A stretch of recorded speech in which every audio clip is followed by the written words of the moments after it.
दोस्तों, क्या आपको पता है पहले हवन क्यों किया जाता था और आज हवन क्यों किया जाता है?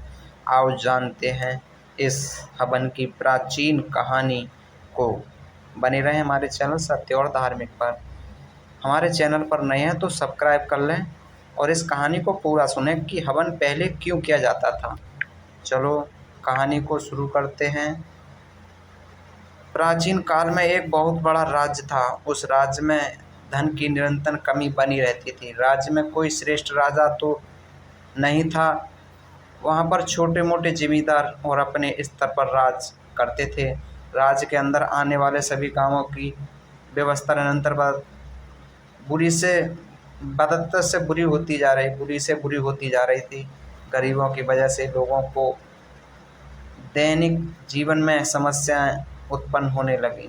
खाने पीने की चीज़ों की भारी कमी आ चुकी थी, जिस वजह से लोग कीड़े मकोड़े सांप बिच्छू तक खाने लगे।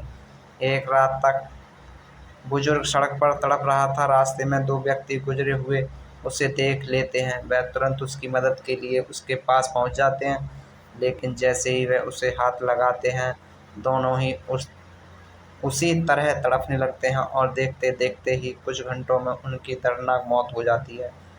रात भर सड़क पर तीनों लावारिस पड़े रहते हैं। सुबह होते ही उन तीनों के आजू बाजू लोगों की भीड़ लग जाती है। देखकर तभी दो लोग उन्हें उठाने जाते हैं, लेकिन ये दोनों भी किसी बीमारी से ग्रसित होकर तड़पने लगते हैं।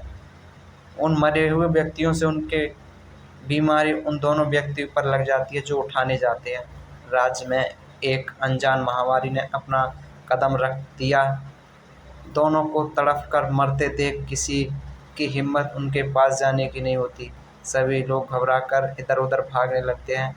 प्राचीन काल में राज्य के गांवों में वैद्य हुआ करते थे। संयोग से पास ही के एक गांव में वैद्य था। वैद्य जी कुटिया में रहते थे। सभी वैद्य जी के पास जाकर मरे हुए लोगों की जानकारी देते हैं। वैद्य जी भागते हुए उसी स्थान पर जाते हैं जहां वह मृत अवस्था में थे। महामारी के चलते उनके नज़दीक नहीं जाना चाहते। तीनों का शरीर काला पड़ चुका था, जिससे वैद्य जी को आभास हो रहा था कि यह कोई जहरीली वायु का प्रभाव है और हो ना हो यह वातावरण प्रदूषित हो रहा है। वैद्य जी को अपना चेहरा ढकने से कपड़े से ढकने को कहते हैं। महामारी अपरिचित थी, जिसके बारे में अभी तक किसी को कोई जानकारी नहीं थी। वैद्य जी शास्त्रों की मदद से इस महामारी का उपचार पता लगाने की कोशिश करते हैं। उन्होंने शास्त्रों में एक जगह प्रदूषित वायु को शुद्ध करने के लिए हवन कुंड का जिक्र मिलता है, जिससे बताया जाता है कि वायु में तरह तरह के विषाणु विराजमान होते हैं। जैसे नष्ट करने के लिए विभिन्न प्रकार की लकड़ियों से हवन किया जाना चाहिए, जिसके प्रताप से वायु शुद्ध उत्पन्न विष पृथक हो जाए और वायु प्रवाह पुनः निर्मल होने लगेगा। धीरे धीरे करके कई गांव से इसी तरह इंसानों और जीव जंतुओं की खबर आने लगी। आम लोगों में खलबली मच चुकी थी। सभी का जीवन वायरस से प्रभावित हो रहा था। गांव के मुखिया को इकट्ठा करके एक सभा लगाते हैं। संकट की इस घड़ी में चर्चा के लिए वैद्य जी को आमंत्रित किया जाता है ताकि उनसे इस महामारी से लड़ने का उपाय पूछा जा सके। वैद्य जी ने शास्त्रों की सहायता से यह तो पता लगा लिया कि वायु को शुद्ध करने के लिए हवन करना उपयोग होगा था, लेकिन इस वायरस को नष्ट करने के लिए किस पेड़ की लकड़ियों का इस्तेमाल किया जाए, यह वैद्य जी नहीं जान पाए थे।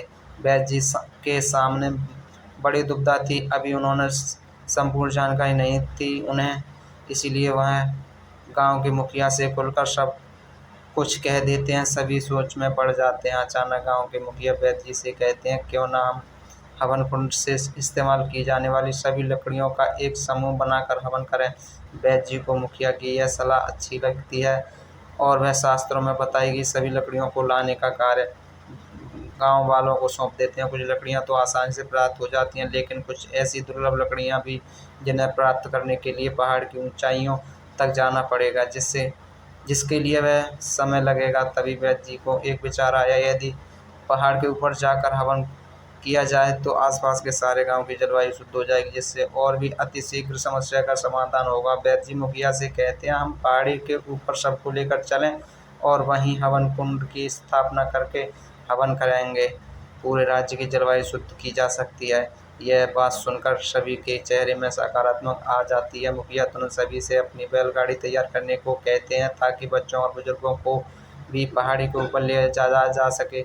जैसे ही यह खबर फैलती, आसपास के कई गांवों के लोग बैलगाड़ियां की लंबी लंबी कतारें लगाकर पहाड़ के रास्ते चल देते हैं। पहाड़ के ऊपर पहुंचते ही एक विशाल गड्ढा खोदा जाता है, जिससे कई लोगों की मेहनत लगती है। 12 घंटे के बाद एक हवन कुंड का निर्माण हो जाता है। गांव की आधी आबादी पहाड़ के ऊपर आ चुकी थी। सभी हवन कुंड की सामग्री इकट्ठा करने लगे थे, लेकिन लकड़ियां हवन कुंड में रखना एक चुनौतीपूर्ण कार्य था, क्योंकि हवन कुंड इतना विशाल था कि 5 हाथी भी समा जाएं। हवन कुंड के अंदर कई लोगों उतरकर लकड़ियां व्यवस्थित रखने लगे, और जैसे ही कार्य पूर्ण हो जाता है, वैद्य जी नीचे उतरकर कुछ मंत्रों के उच्चारण साथ अग्नि प्रज्वलित कर देते हैं। कुछ ही क्षणों में आग का रूप विशाल हो जाता है और हवन कुंड की आग का धुआं धीरे धीरे वातावरण में फैलने लगता है। धुएं से लोगों को सांस लेने में परेशानी महसूस हो रही, लेकिन हवन कुंड का धुआं लोगों की सांस नली पवित्र कर रहा था। इस हवन कुंड की आग कई दिनों तक धधकती रही। जैसे राज्य के सभी गांवों से महामारी का वायरस नष्ट हो जाता है। इतने बड़े संकट से मुक्त होते ही गांव वालों के चेहरे में खुशी आ जाती है। लोगों के सर से मौत का खौफ खत्म हो जाता है। आज भी इन कई धार्मिक इतिहासों में आधुनिक बीमारियों से लड़ने की विधियां लिखी हुई हैं, सिर्फ सही समय पर उनका उपयोग सीखना बाकी है। हवन कुंड के प्रताप से सभी को नया जीवन प्राप्त हो चुका था। जीव जंतु और मनुष्य सभी खुलकर हवा में सांस लेने लगे। इस घटना के बाद घर घर में हवन कुंड की स्थापना की गई और आज भी घरों में रोजाना यह प्रथा चली आ रही है। दोस्तों, आपने सुना इस कहानी में कि हवन कुंड क्यों किया जाता था पहले?